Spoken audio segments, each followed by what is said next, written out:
And welcome into Real Deal Sports Talk with KP. It's October 11th, 2019. Thanks for listening. Thanks for tuning in. Love my listeners. That's as real as I can get. I really appreciate it. I love when you guys reach out to me on the social media feeds or through the link on the website, www.realdealsportstalkwithkp.com. Yes, I know it's long, but I like it, so I went with it. There's a link on the website. You can listen to the show on the website. There's a link on the website. It says get at me. You can get at me if you want me to reply. You can leave your email. I will gladly reply to you. If you'd like to be on the show, go ahead and throw your hat in the ring. I can get you on the show as well. We'll work something out. Find a place where maybe you can fit. Anyway, enough of that. We're here to talk sports. Let's get into it. Let's be real with it. I've got some good stuff I want to talk about today. It's happened throughout the week. It's happened a little bit last week. We got the good, the bad, and the ugly from week 5, as I see it, in my opinion. Just some real talk I'm going to put out there. I'll make my picks this week, of course. I've got those locked in already. I was trying to get at you guys yesterday before the Giants and Patriots game. Had some technical difficulties with my equipment. But we're back. We're good today. Everything should be working. So I'm glad to be here. So we'll get my week 6 picks in. I did take New England. Big shock. Believe me or not, I did have them beating the Giants yesterday. We'll talk about this Handshakegate situation and the way I kind of see it. The Major League Baseball playoffs are fire right now. I don't know if you've been paying attention. I told you guys a couple shows back. Now it's time to really get interested if you're a baseball fan, but can't handle the 162-game grind that is the regular season. The playoffs were going to be something special, and they have had some moments so far. So we'll talk about that a little bit. Excuse me. I want to talk about Naomi Osaka and the decision she has made for the 2020 Tokyo Olympics. I think it's brave. I think it's great. More power to her. I want to talk about the cash rules everything around me NBA and the choices they are making right now. A little shocking, maybe not as culturally responsive as we thought the NBA was with their stance on Black Lives Matter and supporting that. That could have just been all, a little business stunt, it seems like. We want to throw shade at the NFL for what they're doing and, break down the systems and what they're doing to their players. It kind of seems like the NBA might not be far off. We might want to be looking at their business a little bit. Maybe a little shades coming their way with the way they have decided to handle things for the money over there in China right now. They've been exposed a little bit. We'll talk a little bit about WWE and MMA. We've talked about this multiple times on the show, how they definitely have a crossover audience. We're starting to see more and more crossover athletes. It's an interesting situation. I bring it back up because of what happened this past weekend at the WWE's, I believe, Hell in a Cell pay-per-view or big event. I don't know if they're on pay-per-view anymore. They have their own network, so it might be on their own network and not pay-per-view anymore. And then Freddie Prinze. I want to talk about what Freddie Prinze said because he was a writer for the WWE for a long time. Actor Freddie Prinze. Sarah Michelle Gellar, wife, family, all that good stuff. It was an interesting little clip. I'm sure some of you have seen it. If you haven't, we'll get to that in a little bit. And then I hope I have time to get to why I love sports 9 and 10 in this show. If not, maybe I'll just pick one of them and go with that. So, lots of stuff to talk about today. We've got plenty of time to get it all in. So let's go back to the good, the bad, and the ugly of week 5. Topic number 1 of today's show. Let's get into it a little bit. So we had 2 teams on a bye, Lions and Dolphins. Okay. Everybody knows I'm a Lions fan. Dolphins, nobody's missing out. So I was a little bored last week. I had to check out some other games, watch some other teams. I normally watch a few games a week, 3, 4. This week I watched 5 or 6 games or parts of 5 or 6 games. And it was fun. It was actually enjoyable not to just watch the Lions game, watch the local game here in Denver, the Broncos game, and to see what some of these other teams got going on, and more than highlights, more than watching it back on Game Pass and the coach's tape and seeing the highlights and all that kind of stuff. So it was good. I enjoyed it. But there was some good stuff. There's definitely some bad stuff. And unfortunately, for some teams, there was some ugly stuff. So you look at the games. Thursday night game. Rams-Seahawks. What a game. Unbelievable. Great finish. Interception. 10 seconds left in the game. That seals it. Seahawks get the 1-point win. Rams lose their second straight game. Seahawks let it be known, this is our division this year. We are here to play. We're not retooling. We had an off year. And in our off year, we still were something to mess with. So here we are, baby. We back. Russell Westbrook is playing, or excuse me, let me talk slower. Russell Wilson is up there running around like a Russell Westbrook on the court. He's making plays. He's being magical. I hear today on the local radio here that Peyton Manning's got another one of his segments coming out on Russell Wilson. See, I shouldn't have put both names into that explanation. That's my own fault. Not going to do that again. Russell Wilson, and he talks about a game where he was nothing but magical. So that's why I'm calling him magical. I think he's a great quarterback in the NFL, and he's having a great season. He's leading that team once again. He's making plays. Him and Tyler Lockett have some kind of special connection. The running game's working well. Pete Carroll's system of being exciting, upbeat, competitive, it's still rolling up there. They've retooled, bringing in Clowney. Ansah's healthy right now. Hasn't really had that flash yet like he did in Detroit, but it's coming. It's coming. Bobby Wagner's doing his thing still. So it's fun to see teams like the Rams and the Seahawks. That was good. That was part of the good. Patriots, I enjoyed watching them beat up on the Redskins. It's just fun watching them play right now and execute. Some of the ugly moments, Rams and Steelers. What happened to Mason Rudolph? That was definitely an ugly moment. No ill will. It wasn't illegal. He got caught. He got pinned. He got hit in the chest and the back at the same time. It knocked him out. It knocked the wind out of him. It did not look good. And you hate to see that as a competitor. You hate to see that as a fan. You hate to see that from any level and any aspect of the game. It's not a good look. And it's unfortunate, but in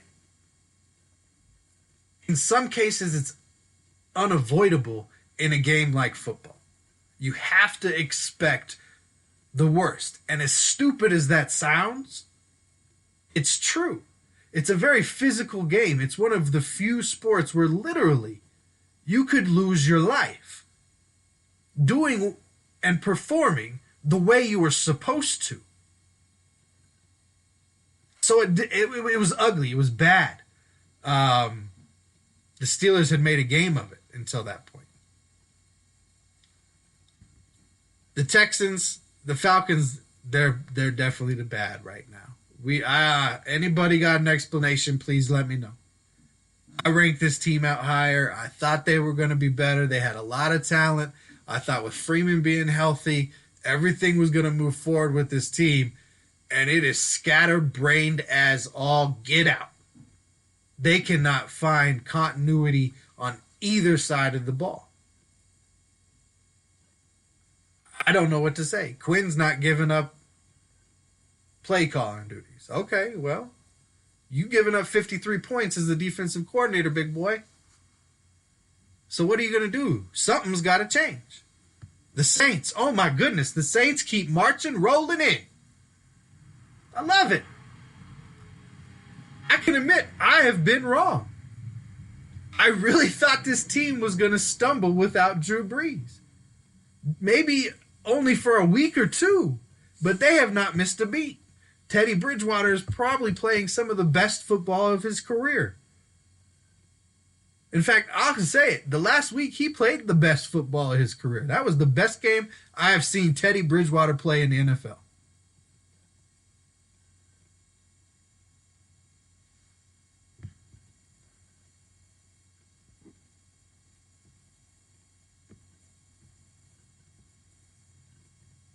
Now, the Giants played last night, but they also looked bad against the Vikings last week.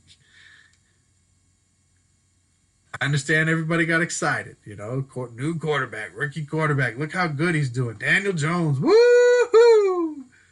Look at the throws he's making. Yeah, he's got some skills, but he's got some learning to do. And that's been very clear the last couple weeks. Last night included. Boy, he's got some learning to do. He's skilled. He's talented. I had no problem with him being a first-round pick at quarterback. I thought they jumped up a little high to get him. I didn't think they'd go to him this early in the season. He has flashed. He has displayed some skills, but he's got some learning to do. The Bears, look, you got defense, but you got no offense right now. Matt Nagy, I gave you more credit than maybe you deserved. Maybe Andy Reid was more of what was going on with that offense and not so much Nagy. I figured they'd take a step forward. I thought Montgomery was going to be utilized more. I thought Tariq Cohen would go back to being more of a weapon.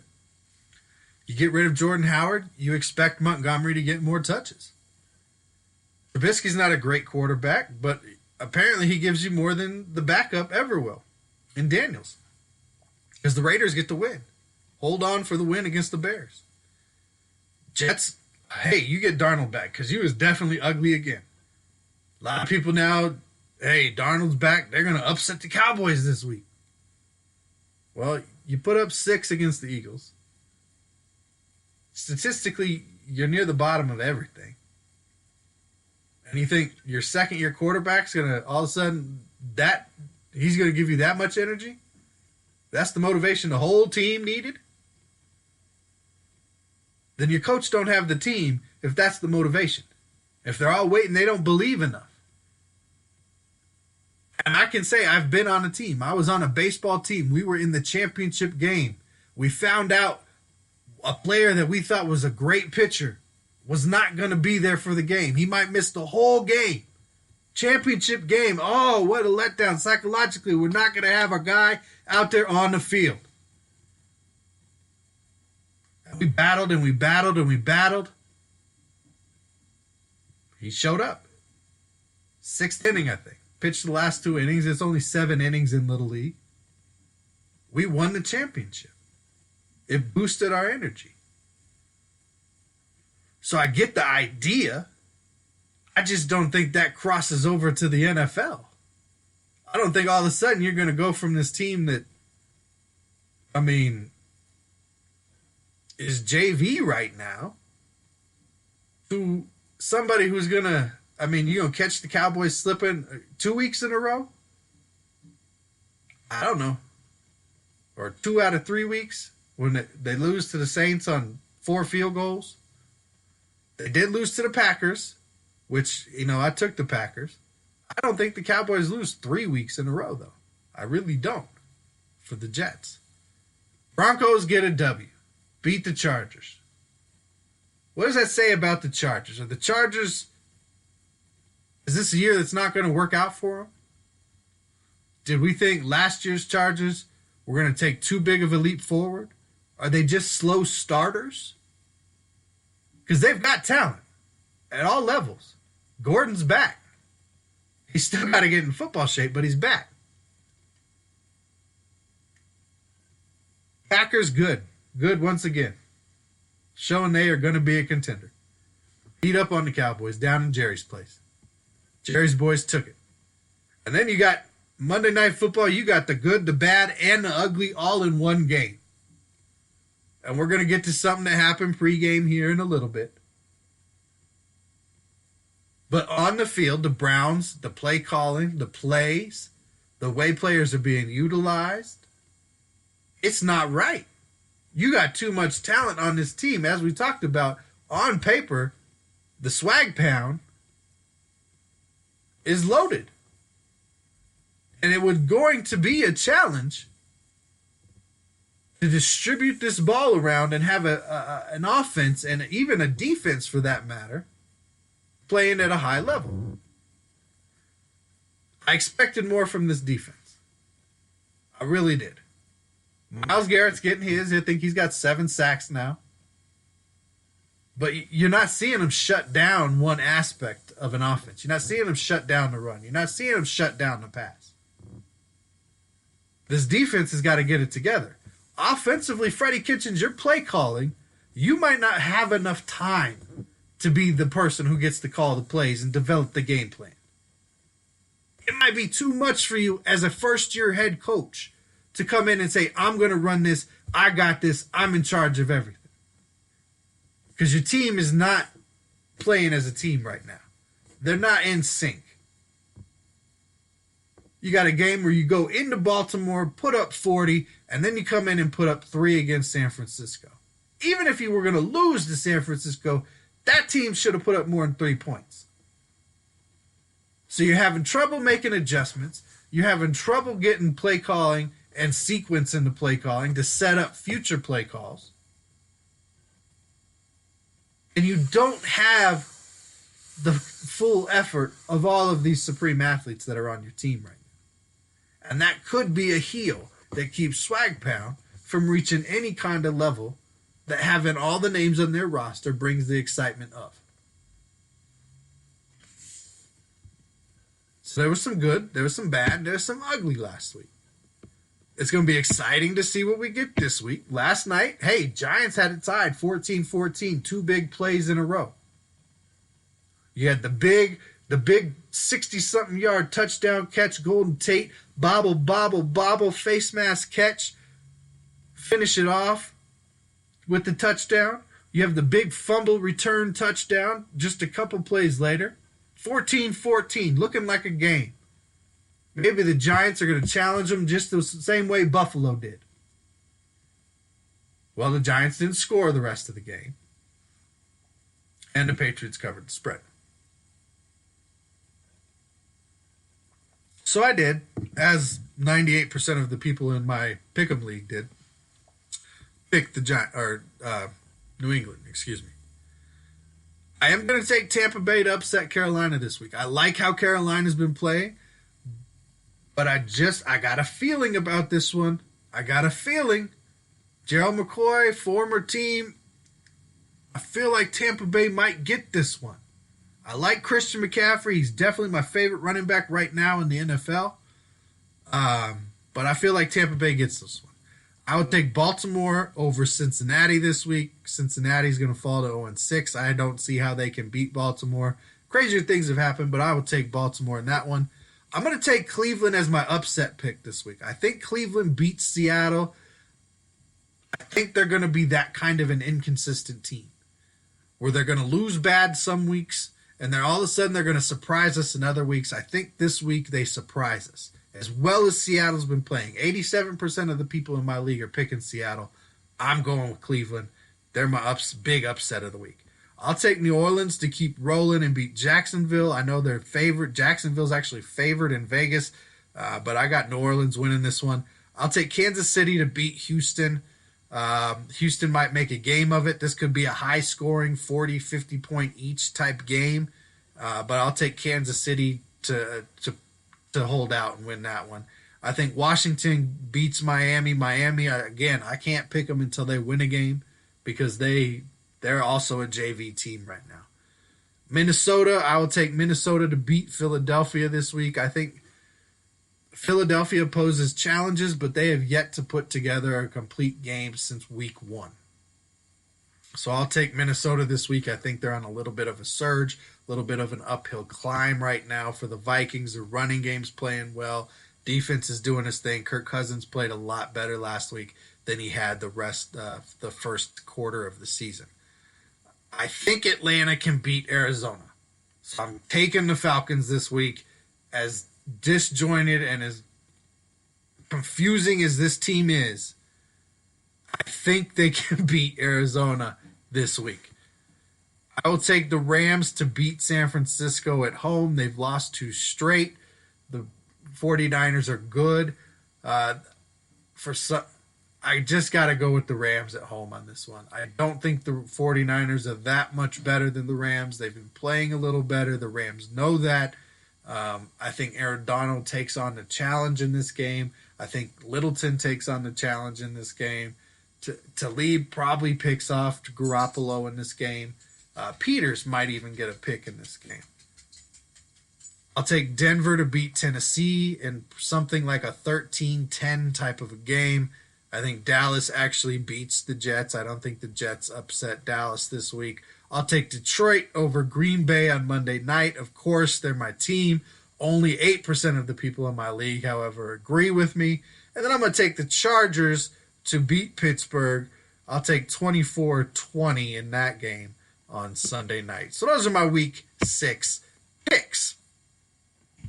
Now, before we move on any further and get too far away, let's talk about Handshakegate, shall we?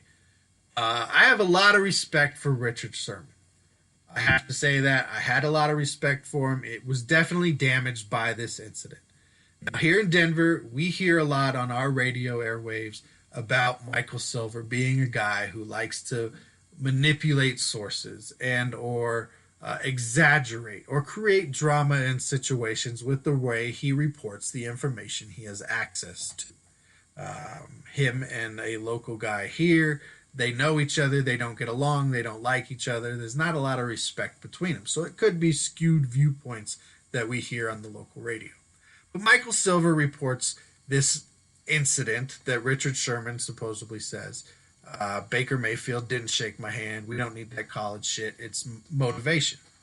Then the video surfaces. We see that Baker actually did, at least, put his hand out. It looks like their hands make contact of some kind. You can't really see through Baker's body, but both hands come up. It looks like they, at least do that tap handshake type thing.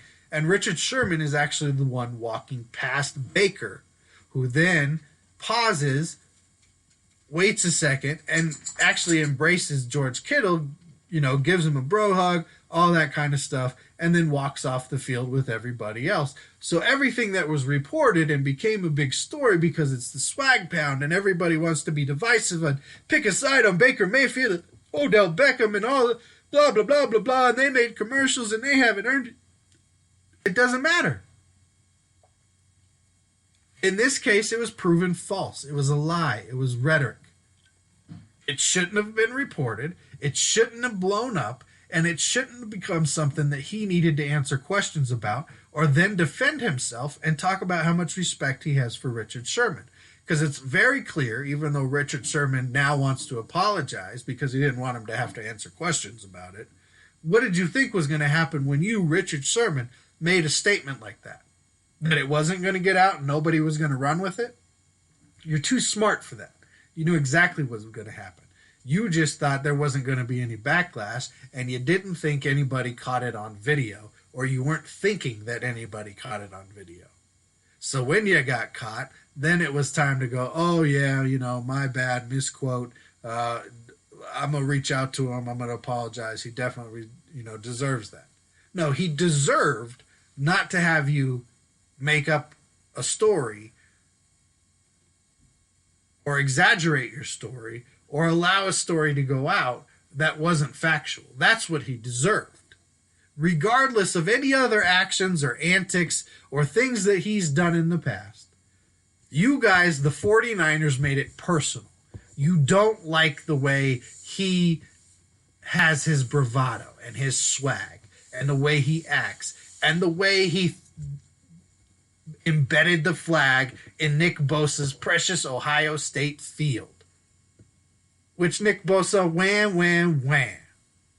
Until you grow up on worldviews and understand other people matter and not just rich white people, I don't care what your opinion is or how good you are at football. And yes, you are good at football. But I don't care. I don't currently think you're a good person. So as much as you think, ooh, I got back at Baker and I showed him and he didn't talk trash to me, look at the smug face on I have, because I did the flag wave and imitated what he did after I got my sack. Great, good for you, bro. Your team destroyed them. And you felt the need still to boast.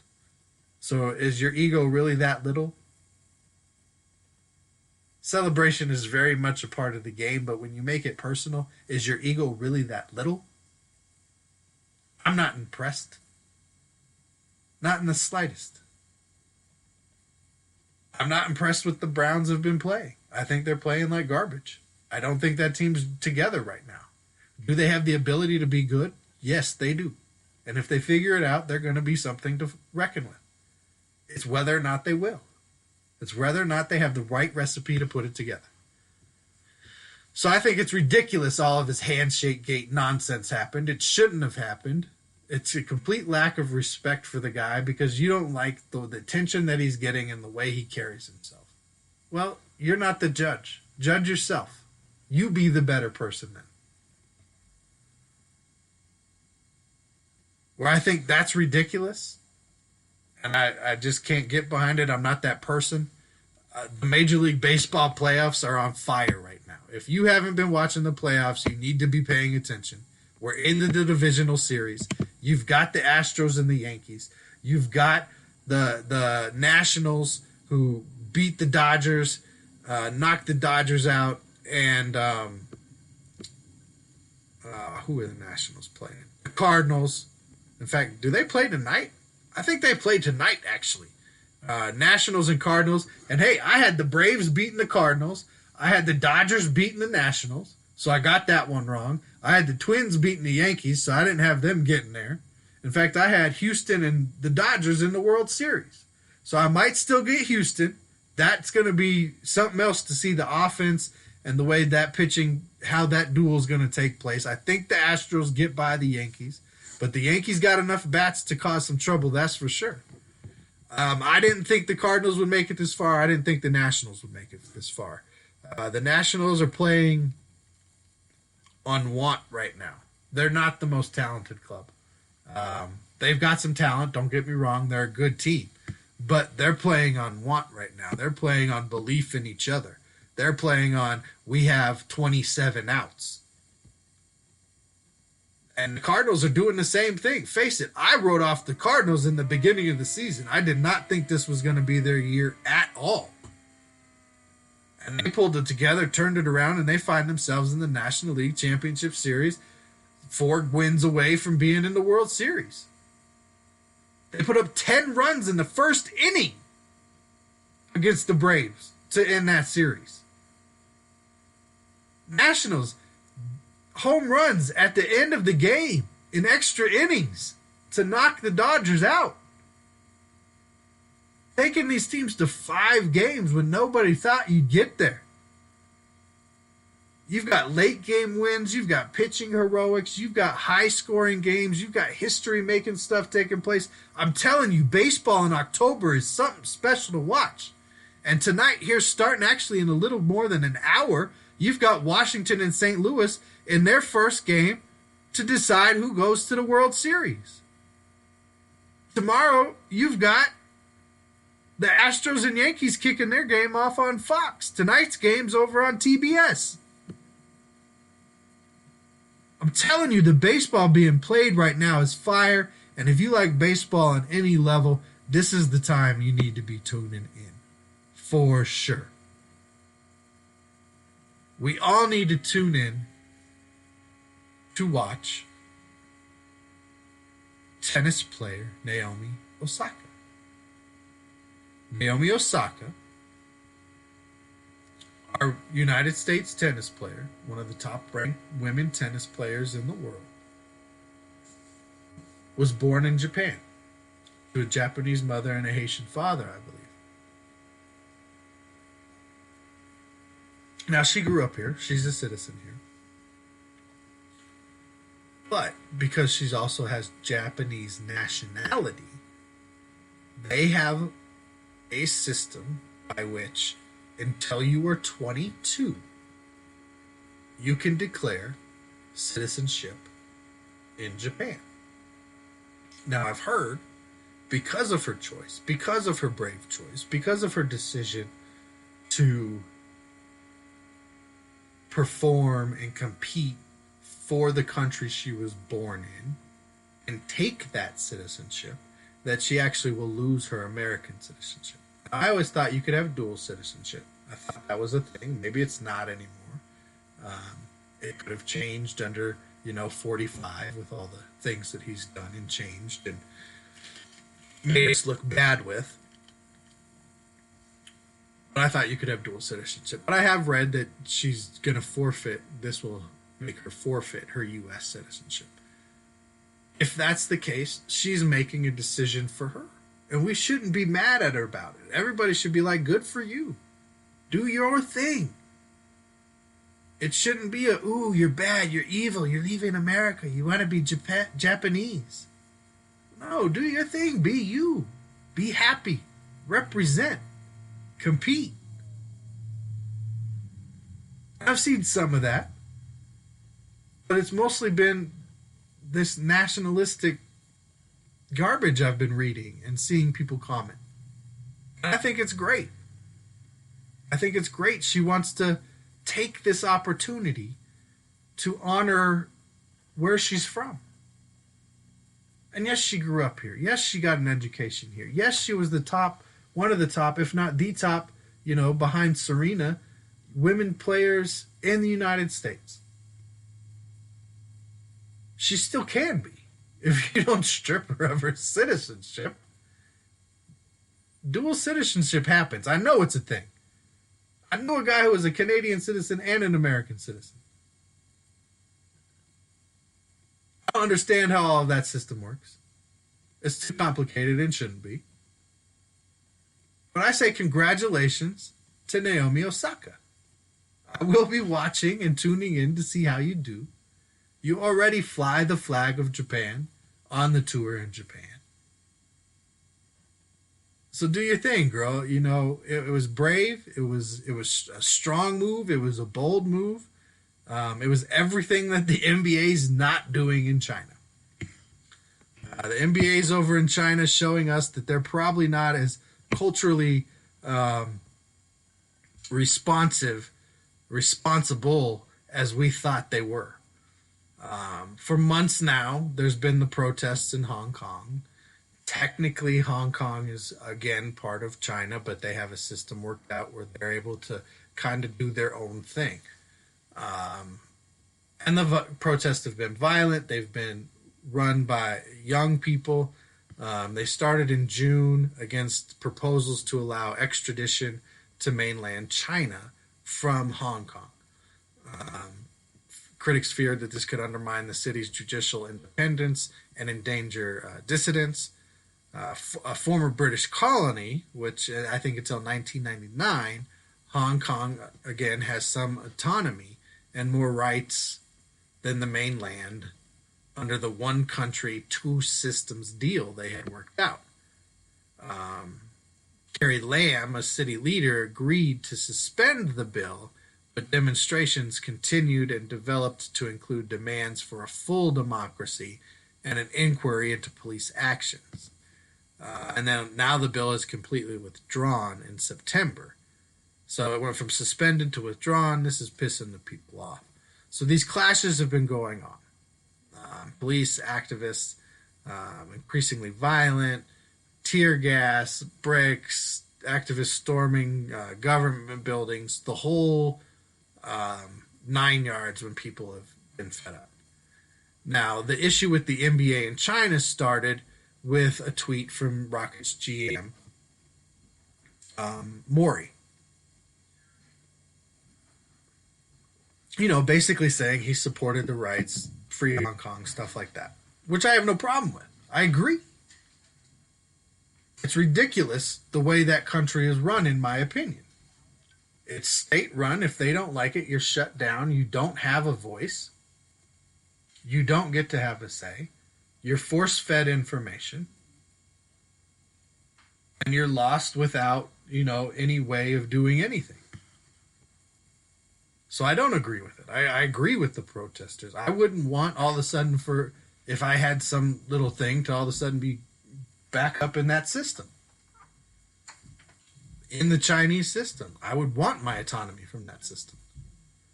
But because the NBA makes billions of dollars from China, and they're over there doing this promotional tour in China, making a ton of money in China, China's basically dictating to the NBA right now. And the NBA is bowing down and saying cash rules everything around me. That's the most important thing.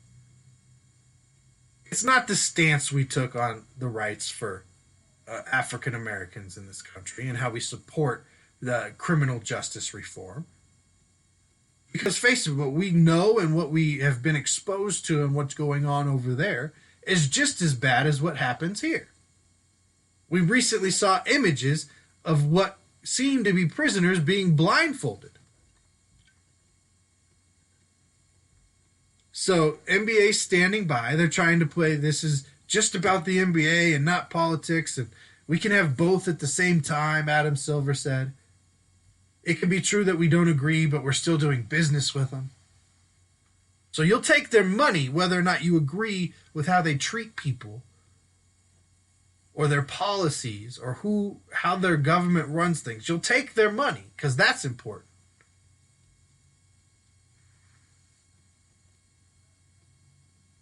CNN asked James Harden and Russell Westbrook the question, how they feel about it. The reporter gets shut down. Microphone taken away. They look at her. They've already been clearly instructed not to answer questions about it. In a country where the people don't get to know the truth and the government decides everything for you. Because they have a look on their face like, I'm not answering this question. It comes out today that they're not putting the games on TV anymore. They're taking the signage down. They're still letting them play and do that stuff. The last game's tomorrow.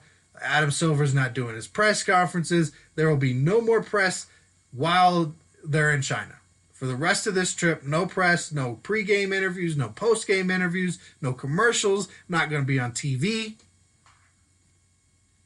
Slap you on the wrist, NBA. You bad. Your GM bad. This is China. Our people don't get to know the truth. You don't get to ask questions. The government is supreme. We are above you. Bullshit.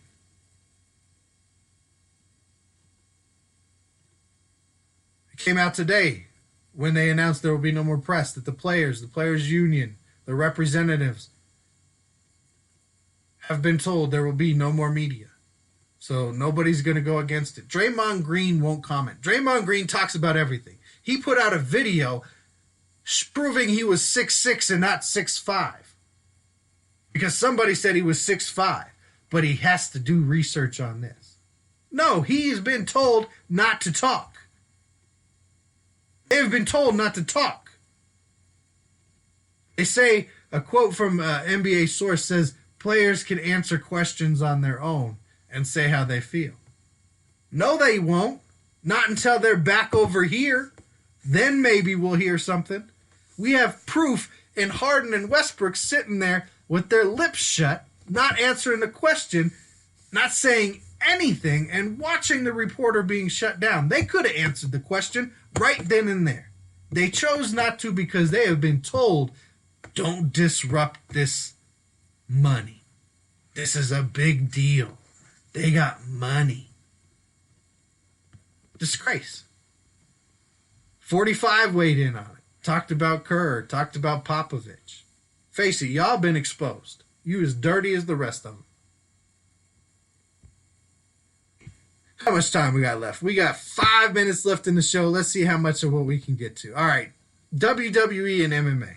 Tyson Fury, boxer, obviously not MMA or WWE. He makes an appearance at this weekend's WWE event. It was hilarious. They're still blowing it out. Tyson Fury clearly can't do the acting part. His punches looked like, okay, I'm just tapping you with my... Because that's not who he is. He's a boxer. He's a fighter. He doesn't have the training. They've brought him on Monday Night Raw and things since then, just as hilarious. But Cain Velasquez, MMA champion, former champion, he makes an appearance. We've seen him doing lucha stuff. It's reported he's now in talks with the WWE. They bring him out against Brock Lesnar, who won a title again in like 10 seconds. I really wish he didn't have it, but they're clearly setting up Cain Velasquez versus Brock Lesnar. Again, crossover actions for the fans, crossover actions for the athletes. Made Brock Lesnar look like he was scared. And then the next time he sees him, he's going to look like, oh, I'm the beast, I'm a badass. So the writing can always be better, but I respect the athletes and what they're able to do with their bodies. So seeing Cain Velasquez got me thinking again about this idea with these crossover scenarios. And there's actually quite a few. Ken Shamrock crossed over. Dan Severn crossed over. CM Punk has crossed over, not from MMA to WWE, but the other direction. Ronda Rousey, Bobby Lashley, Sanaya Baszler, Shinsuke Nakamura, Sonya Deville, and many others. And there could be more to come. McGregor, it's been reported that maybe and talked about that when he's done, he could be a character in crossover. But again, these audiences, they mix so well. It'd be perfect for there to be, ex-MMA guys to continue their careers in WWE and maybe some young WWE guys who want to test themselves in the world of MMA and put their college athletic skills and maybe their wrestling skills or jiu-jitsu skills or different actual disciplines on display in a different platform. I can see it. I think it's a great idea. I really do. And for the most part, it's worked out. I know Ken Shamrock snapped Scotty 2 Hottie's ankle. Dan Severn's run was a little short-lived. CM Punk hasn't been great in MMA. Ronda Rousey's off doing other stuff now. Bobby Lashley's been back and forth. Baszler's stuck on NXT. Shinsuke has become champion on different levels. Sonya Deville's now leading the LGBTQ movement in the world of WWE and mainstream sports entertainment. It's been impressive. I want to get to both why I love sports, so I'm going to skip the Freddie Pinch Jr. talk. Why I love sports number 9. Special Olympics Colorado on October 7th.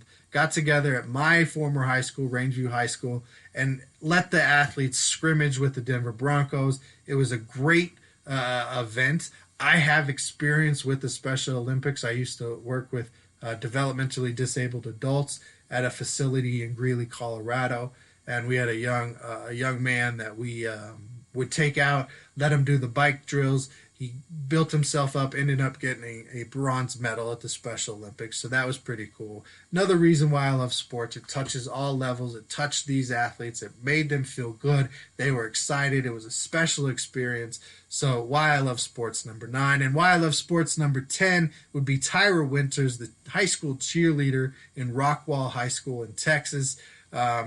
They're doing something on a little parade with the cheerleaders, the football team. Things are going on. She notices something in a crowd. There's a toddler choking. She jumps off the float to go help this toddler.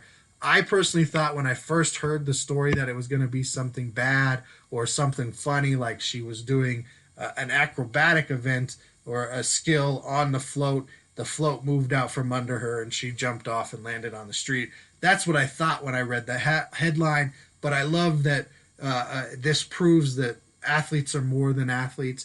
She was more than a cheerleader. They're more than football players and basketball players. They're people too. She saw somebody in need. She reached out. She jumped off the float. She stopped doing what she was doing to help another person. So again, that's why I love sports number 10. That's as real as it gets. Until next time, you know how we do. Just be real.